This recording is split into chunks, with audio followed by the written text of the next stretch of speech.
yeah.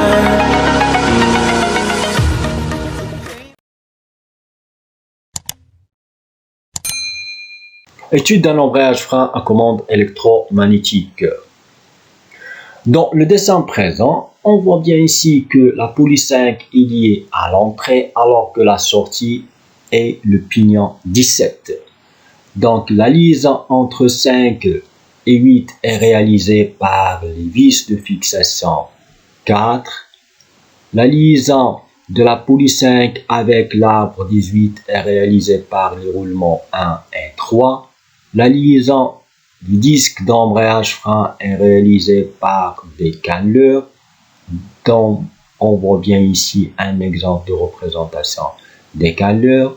Il nous reste maintenant à définir la liaison de l'arbre 18 avec 15 est assurée par les roulements habits 13 et 16 et la liaison du pignon 17 avec l'arbre 18 est réalisée par normalement une clavette disque et une autre solution qui va fixer le pignon avec l'arbre.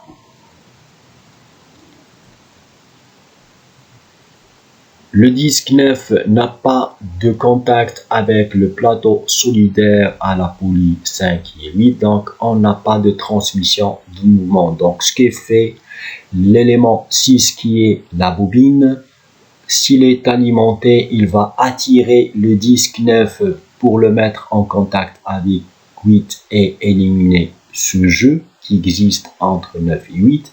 S'il n'y a pas une alimentation de la bobine 6, les ressorts qui sont 4, les ressorts 20 vont repousser le disque 9 pour le mettre en contact et le freiner avec le corps 10. Le schéma cinématique va présenter 3 liaisons. La liaison de la poulie avec l'arbre 18 qui est l'élément noir, la liaison du disque d'embrayage frein avec l'arbre, dans cette situation il est réalisé par des canneleurs, et la liaison de l'arbre avec le corps qui est réalisé par 2 roulements. Donc ce qui fait, on aura le schéma cinématique suivant. Première situation de fonctionnement, électroaimant non alimenté. Si l'électroaimant n'est pas alimenté, on voit bien ici qu'il n'y a pas de contact entre le plateau 8 et le disque d'embrayage frein qui est 9. Donc il y a un jeu E. Donc ce qui fait la transmission sera limitée juste à la poulie 5 qui est solidaire avec le plateau 8. Donc ici on parle de la position débrayée ou bien la position freinée. Électroaimant alimenté. Donc, lorsque l'électroaimant 6 est alimenté, on aura une attraction du disque 9 pour le mettre en contact avec le plateau 8, c'est-à-dire élimination de ce jeu qui est E. Donc ce que fait la poulie 5 va transmettre le mouvement au plateau 8, au disque 9, qui va transmettre le mouvement à l'arbre 18 et en fin de compte le pignon 17. Et on parle ici de la position embrayée. Donc il faut retenir que la position embrayée est réalisée par l'électroaimant 6 et la position débrayée est réalisée par les 4 ressorts 20. Bon, parlons maintenant des rayons de contact. Si on s'intéresse à la garniture 22, la surface de contact est une surface circulaire qui a 2 rayons, le rayon minimal petit r et le rayon maximal grand R. Si on a un dessin d'ensemble, donc il faut juste mesurer cette distance pour définir le rayon minimal petit r et bien sûr cette distance représente le rayon maximal parce qu'on a dans l'étude des embrayages, on a 2 situations, soit que le rayon minimal et le rayon maximal sont donnés ou bien il faut les prendre directement du dessin.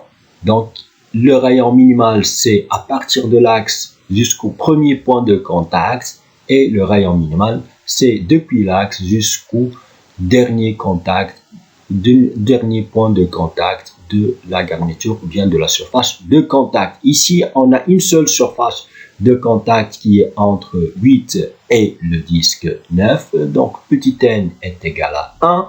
La même chose ici, on voit bien que le disque 9 est en équilibre sous l'action de l'effort réalisé par les 4 ressorts FR et l'effort d'attraction assuré par l'électroaimant FAT.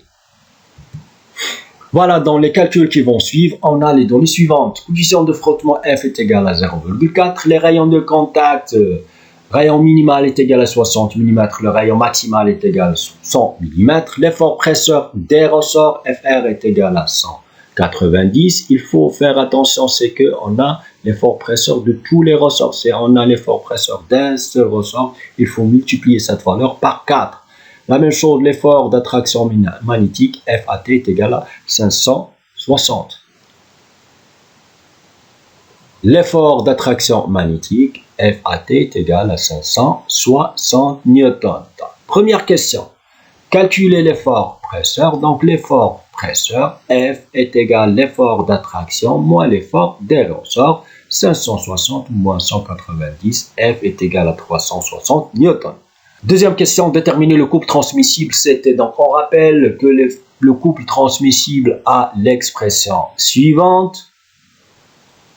Avec les données petit f est égal, n, on a dit, est égal à une seule surface. L'effort est égal à 370. Les rayons maximal, les rayons minimal. Et il faut multiplier par 10 à la puissance moins 3 pour avoir un couple transmissible en newton mètre. Donc, tout calcul fait, on va trouver que le couple transmis est égal à 26,2 newton mètre. Donc, c'est tout pour cette capsule et je vous conseille pour ceux qui ne sont pas encore abonnés, il suffit d'appuyer sur le bouton en bas à droite abonner et activer la cloche pour recevoir les prochaines vidéos de ma chaîne. Donc, c'est tout et merci.